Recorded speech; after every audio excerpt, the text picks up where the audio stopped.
Queridos papis y mamis, es para mí un honor presentar a la siguiente mujer, psicóloga, mamá y creadora de la página Bien Criando para Mamás, Eliana Satulovsky. Bienvenida desde Argentina, muchas gracias por aceptar la invitación. Vamos a hablar sobre un tema que es muy importante en la maternidad, que es el ayudar a nuestros niños, a nuestras niñas a identificar sus emociones y ayudarles también a saber manejarlas.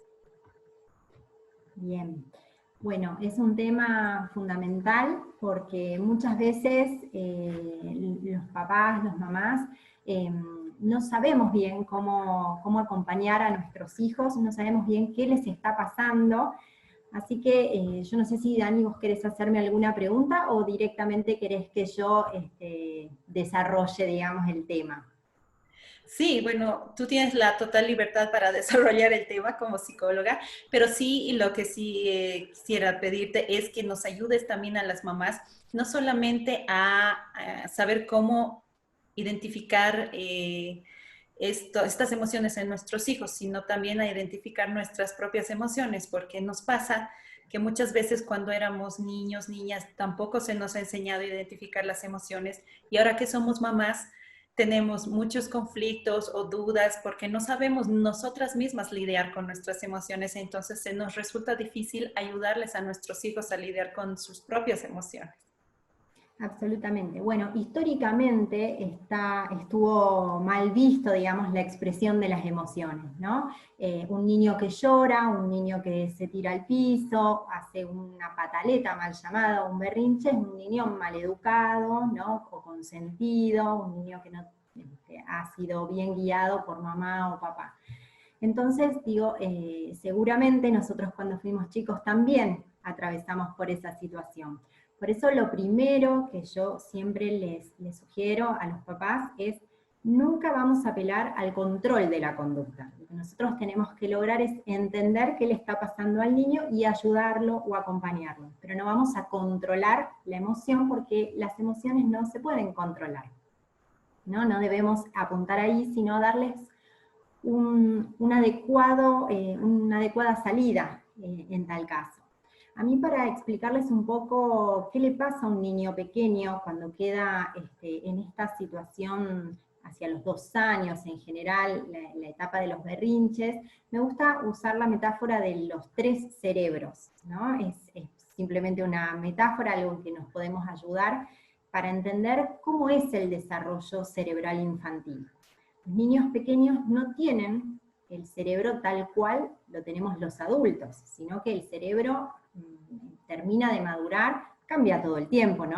Siempre hay neuroplasticidad, pero podemos decir que queda conformado tal cual es el cerebro del adulto hacia pasados los 20 años. O sea, un niño pequeño nace con solamente el 25% del cerebro desarrollado.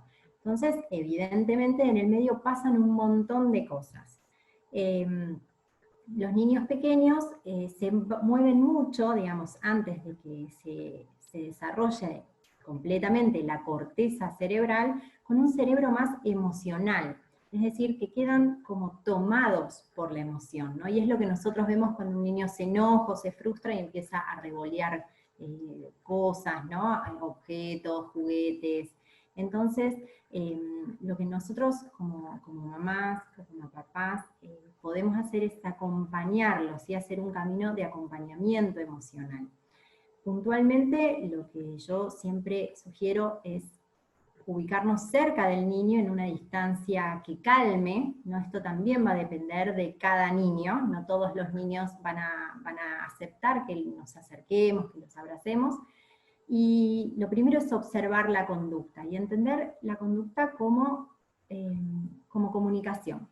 ¿Sí? Entonces, tratar de entender qué le está pasando a este niño, qué me está queriendo decir, por qué está haciendo esto, para qué. ¿No? Esa es como la primera aproximación que nosotros como adultos debiésemos tener ante la conducta del niño, que tal vez es revolear algún juguete, o estar gritando, o estar tirados en el piso pataleando. Lo segundo, que me parece fundamental, es tener una interpretación benévola de la situación. ¿Sí? Esto es utilizar el principio de generosidad. Quiere decir que de todas las ideas que a mí se me ocurran que le puede estar pasando al niño, quedarme con la más benévola. ¿Por qué digo esto? Porque en general lo que solemos interpretar es que el niño nos está manipulando, nos tomó el tiempo, nos lo está haciendo a propósito, lo hace para hacernos enojar. Entonces, desde ese lugar, la respuesta que nosotros mediamos en general es bastante negativa también, ¿no? Porque nuestro cerebro también lo interpreta como una amenaza. Entonces, el poder interpretar de manera benévola la conducta del niño, por ahí decir, tal vez está cansado, quizás tiene hambre, ¿no? Quizás quería mucho ese juguete y yo no se lo puedo comprar. Entonces, hacer una interpretación más benévola me va a permitir tener como una lectura diferente de la situación y seguramente poder implementar una respuesta más positiva también. Es importante la conexión emocional, antes que nada, antes que cualquier cosa que yo pueda decir. ¿Sí? ¿Cómo conecto emocionalmente con un niño? Me pongo a su altura, me agacho, me siento en el piso, lo miro a los ojos, trato de utilizar una voz calma, ¿no? Le pregunto, en general cuando son niños pequeños, están, como decía antes, ¿no?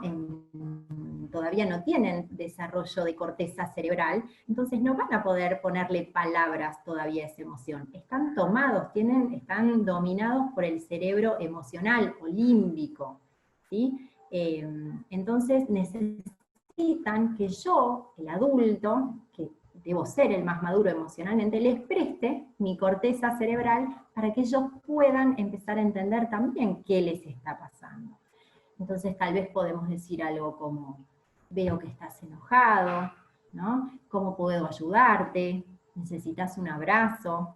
¿No? Tratar de hacer alguna aproximación que implique una ayuda que yo les puedo dar y empezar a poner palabras para que ellos también entiendan qué les está pasando, ¿no? Hasta ese momento yo diría que vayamos viendo cómo va reaccionando el niño. Hay niños que esta primera parte como que les toma bastante tiempo, ¿no? Poder regularse, porque realmente si uno pudiese medir al niño con el electrodo, están completamente desregulados, ¿no? Esta situación es una especie de amenaza, con lo cual tienen alterados, tienen cortisol en sangre, acelerado el ritmo cardíaco, están como en una situación de amenaza que implica, ¿no? Ataco o huyo. Entonces, digo, realmente poder nosotros, con nuestras funciones superiores, que sería como la tercera parte de este cerebro metafórico que yo referí en un principio, hacerles como de corteza auxiliar y prestarles, ¿no? Nuestras palabras, nuestra capacidad de poder mentalizar, es decir, de tratar de entender qué le puede estar pasando a este niño, porque realmente el niño a veces no sabe qué le está pasando, ¿no? Estamos hablando de niños antes de los 4 años, sobre todo.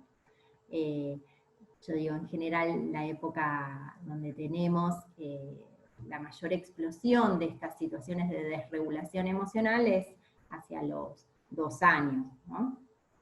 Así que bueno, una vez que retornamos a la calma, que el niño pudo volver a un cierto equilibrio, tal vez ahí podemos, ¿sí?, tratar de poner como algo de sentido a lo que pasó, de modo de que puedan empezar a entender, ¿no?, que a veces nos enojamos ante determinadas situaciones, ¿no?, y que esto está bien. El tema es ver qué hacemos con este enojo.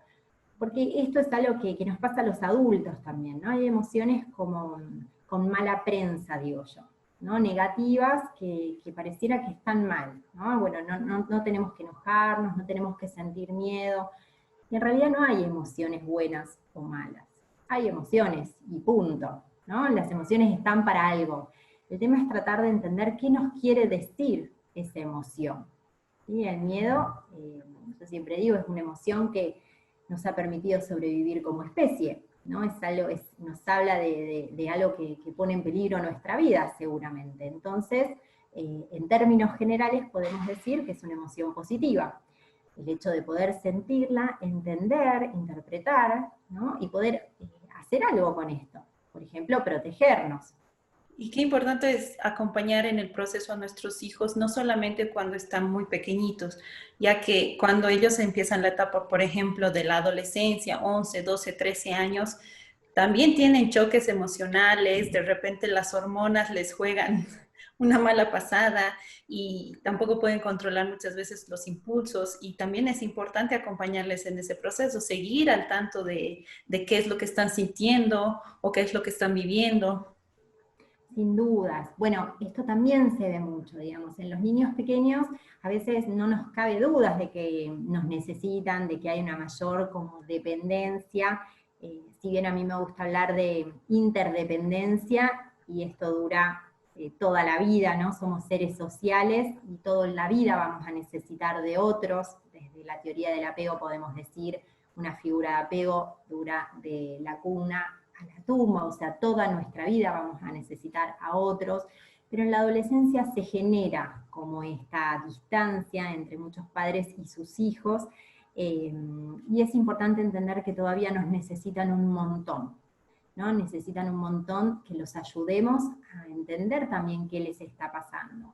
Lo que yo creo, o lo que comprobamos, es que los niños que durante el desarrollo, primario, digamos, durante la primera infancia nosotros pudimos hacer un recorrido respetuoso de su desarrollo, de su crecimiento, suelen llegar como con mayores recursos. Esto no quiere decir que vayamos a evitar un montón de situaciones que son evolutivas, pero sí que les vamos a estar dotando de muchos recursos, ¿sí? Del mismo modo, un niño que es respetado y validado en sus emociones va a seguir teniendo desregulaciones emocionales, seguro.